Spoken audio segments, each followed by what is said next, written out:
ఇకపై మీకు ఇష్టమైన ఫేవరెట్ సీరియల్స్ యొక్క ఫుల్ ఎపిసోడ్స్ యూట్యూబ్లో అందుబాటులో ఉండవు. కేవలం సన్నెక్స్లో మాత్రమే ఫ్రీగా చూడొచ్చు.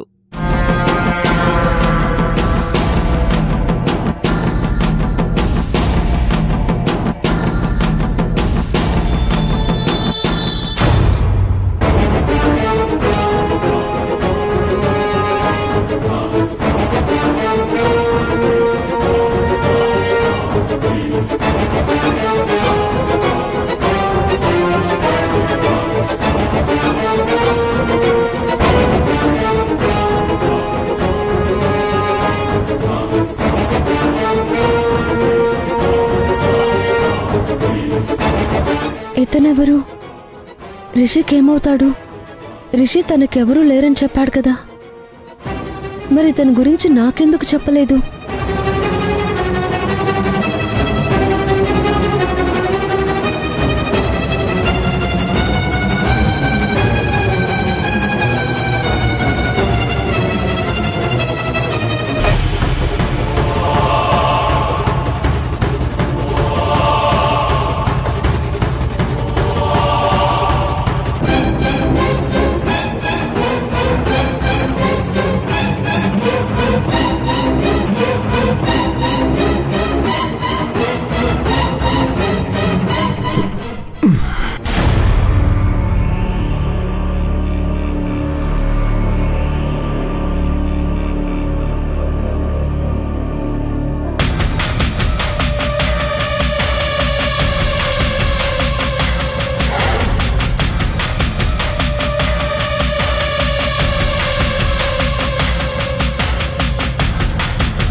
ఇతనెవరో రిషికి బాగా కావలసిన వాడే అయ్యుంటాడు. లేకపోతే ఈ ఫోటో ఇంత భద్రంగా దాచుకోడు. ఈ ఫోటో వెనుకున్న కథ ఏంటో తెలుసుకోవాలి.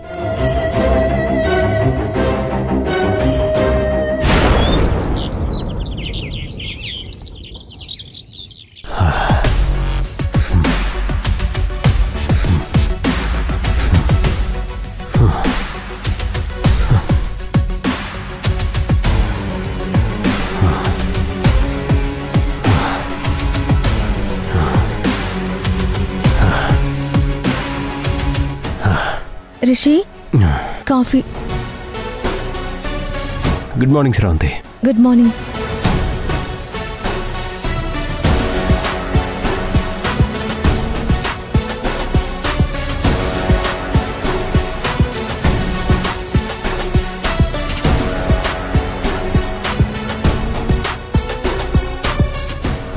శ్రావంతి, నువ్వు నేపాల్లో ఉన్నప్పటి కంటే ఇప్పుడు చాలా మెచ్యూర్ అయ్యావు.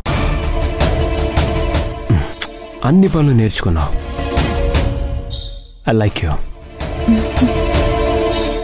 And by the way, coffee చాలా బాగుంది. Thank you Rishi.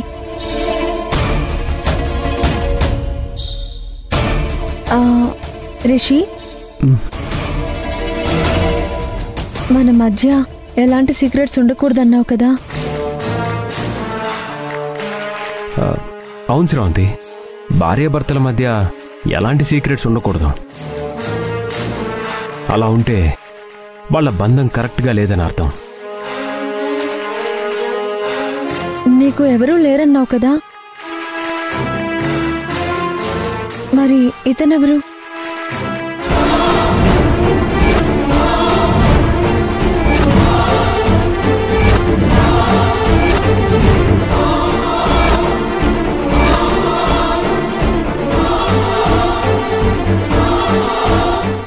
చెప్పు రిషి,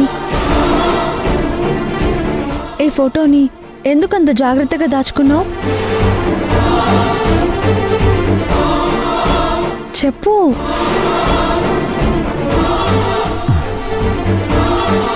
చెప్తాను కానీ ముందు ఈ ఫోటో నీకు ఎక్కడ దొరికిందో చెప్పు.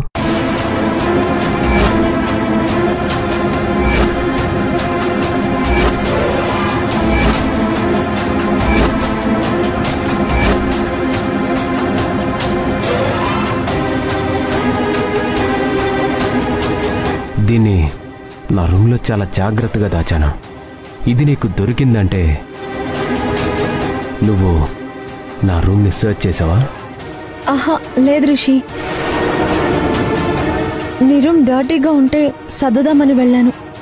అక్కడ ఈ ఫోటో కనిపించింది. నీ ప్రశ్నకి నేను సమాధానం చెప్పాను కదా, ఇప్పుడు నా ప్రశ్నకి నువ్వు సమాధానం చెప్పు. ఆయన నీకెవరూ లేరన్నావు కదా, మరి ఈ ఫోటోలో ఉన్న ఆయన ఎవరు? ఈయన ఫోటో నువ్వెందుకు అంత జాగ్రత్తగా దాచుకున్నావు?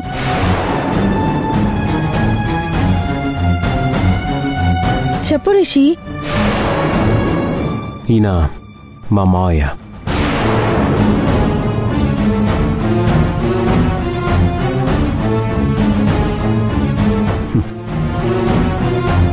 ఈయనంటే నాకు చాలా ఇష్టం.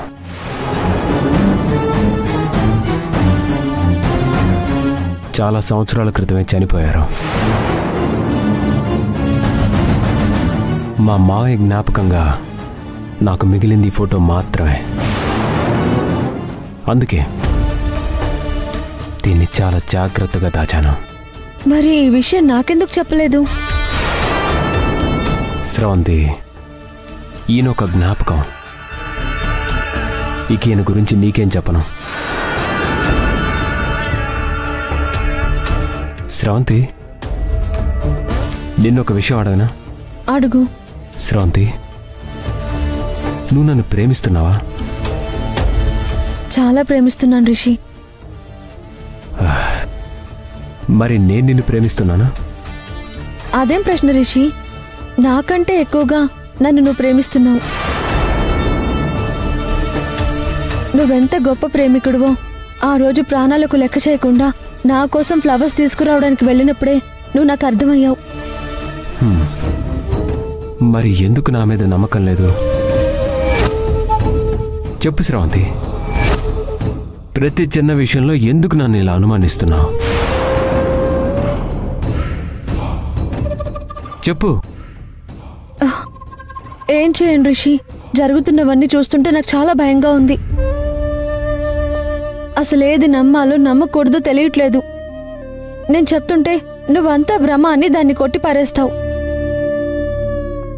కానీ జరిగేదంతా నిజమే అని నాకు తెలుస్తుంది. స్రవంతి, నువ్వొక మానసిక జబ్బుతో బాధపడుతున్నావు. దానివల్లే నీకున్నవి లేనట్టు లేని ఉన్నట్టు కనపడుతున్నాయి. దీన్ని హాలోజినేషన్ అంటారు. ఇప్పుడు నువ్వు వాడుతున్న టాబ్లెట్స్ కోర్స్ పూర్తయితే నువ్వు మామూలు మనిషి అయిపోతావు స్రవంతి. దయచేసి అర్థం చేసుకో. రిషి, నేనేం చెప్పినా నమ్మడం లేదు.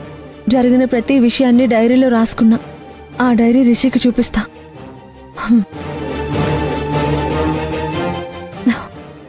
ఇప్పుడే చూపిస్తాను. రిషి, నువ్వు నాతో రా. ఎక్కడికి రా చెప్తాను, రా. ఎక్కడికి రా స్రవంతి, రా. ఎక్కడికో చెప్పు స్రవంతి. రా రిషి, రా.